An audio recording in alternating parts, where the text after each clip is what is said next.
The world had grown dark. Not dark from a passing storm cloud, but dark from the inside. People's hearts had become cold, like stones in a forgotten riverbed. They had turned their faces away from their loving Maker. Every thought, every action seemed to lean towards what was wrong, not what was right. The beautiful earth, once so full of joy, was now filled with hurt, anger, and loud shouts. Goodness felt like a distant dream, a whispered story from long ago. A heavy shadow had fallen over everyone, dimming the light in their eyes. God looked down from his home above, and his heart was heavy with a deep sadness. The stunning beauty he had so carefully created was now stained and broken. This darkness was not in just one place, it was everywhere, like a terrible storm that refused to end. The thunderclaps of violence and cruelty echoed through the days and the nights. Flashes of greed and selfishness lit up faces that had forgotten how to smile with kindness. No one seemed to listen to God's gentle whispers anymore, those quiet calls to come back home. They chose their own winding paths, paths that always led to deep sorrow and emptiness. The whole world seemed to be groaning under the immense weight of its own choices. It was a very sad, sad song that rose from the earth, a song of lost hope and broken dreams. God saw all the wickedness spreading across the land. It grieved him more than words can say. His heart ached, as if a piece of it was breaking. He wished, oh how he wished, that things could be different, that his children would remember his love. His love for every person was still as strong as the highest mountain. But their choices, their constant turning away, brought so much pain into the world he cherished. He saw the silent tears that fell, he heard the unheard cries of the broken. The world he loved so dearly was shattering before his very eyes. He knew with a heavy heart that he had to do something very big to heal it. A great and profound sadness filled God's heart. It was the sadness of a loving father watching his children stray far away.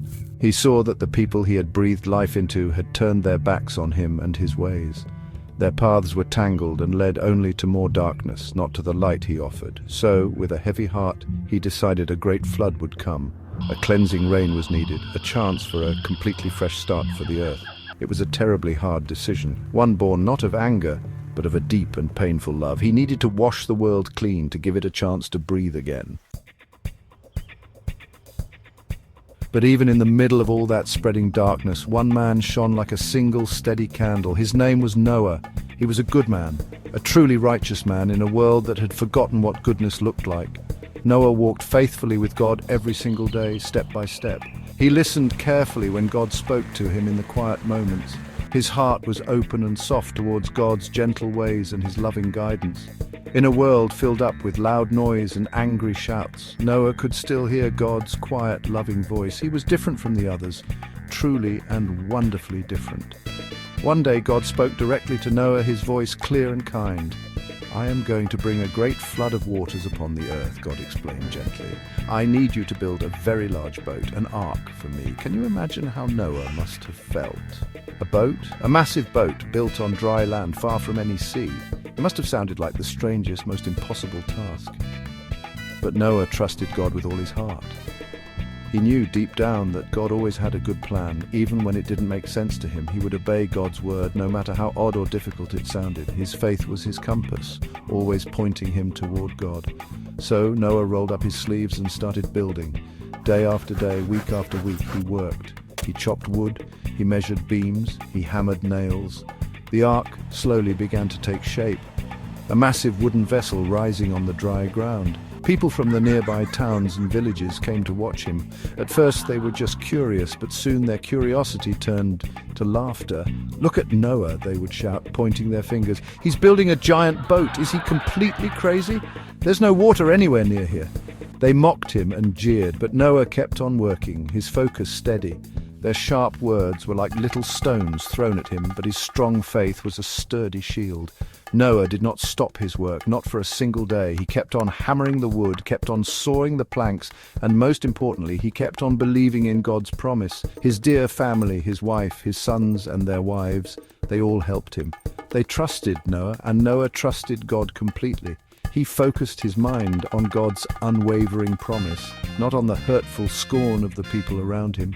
His faith was much stronger than all their doubts and their laughter. He knew that God's word was true and would surely come to pass. The ark grew bigger and bigger each day, a silent testament to his quiet obedience and his unshakable trust. Then, just as God had said, an absolutely amazing thing started to happen. Animals began to come towards the nearly finished ark. They came in pairs, two by two, from every direction. There were big animals like elephants and giraffes, and small animals like rabbits and mice. All kinds of creatures, wild and tame, made their way to the ark. Birds of every color flew in, and tiny creatures crawled along the ground. They came peacefully, without any fear, moving as if guided by an unseen hand. God himself was gently guiding them to this place of safety. Noah and his family watched in complete awe and wonder. It was like a grand parade of God's incredible creation, all seeking refuge together. When all the animals were safely inside, Noah, his wife, a small, fragile haven of hope, in a world overwhelmed by chaos and destruction. God was with them, keeping them secure. For 40 long days and 40 long nights, the rain poured down without stopping.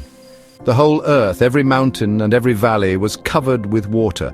There was nothing to see but a vast, endless ocean. Only the ark, carrying its precious cargo of life, floated on the surface of the deep waters. Imagine the people inside that wooden boat. They could only trust in God's care and his promise. They waited, they prayed, they held on to hope with all their might. The world outside was silent now, washed clean by the mighty flood. It must have been a long, lonely, and sometimes frightening journey on those dark, swirling waters. Finally, after many days, God remembered Noah and all the living creatures that were with him in the ark. He sent a gentle wind to blow over the earth, and the rain stopped. Slowly, very slowly, the waters began to go down. The ark drifted for many more months on the receding waters. Then, one significant day, it gently came to rest. It settled softly on the top of one of the mountains of Ararat. The long and arduous journey on the water was finally over. A new chapter, a fresh beginning, was about to unfold for Noah, his family, and for the whole world. Noah waited patiently inside the ark as the waters continued to recede. He sent out a raven, which flew back and forth until the waters had dried up from the earth. Then he sent out a dove to see if the waters had abated from the surface of the ground. The dove returned, for it found no place to set its foot. He waited another 7 days and then sent the dove out again. This time the dove came back in the evening, and in its beak was a freshly plucked olive leaf. Hope soared in their hearts like a bird taking flight. Land was near, green life was returning. Soon the ground was dry enough for them to leave. God spoke to Noah, "Come out of the ark, you and your wife and your sons and their wives with you." A new, clean world awaited them. So Noah, his family, and all the animals came out of the ark onto the fresh, clean earth.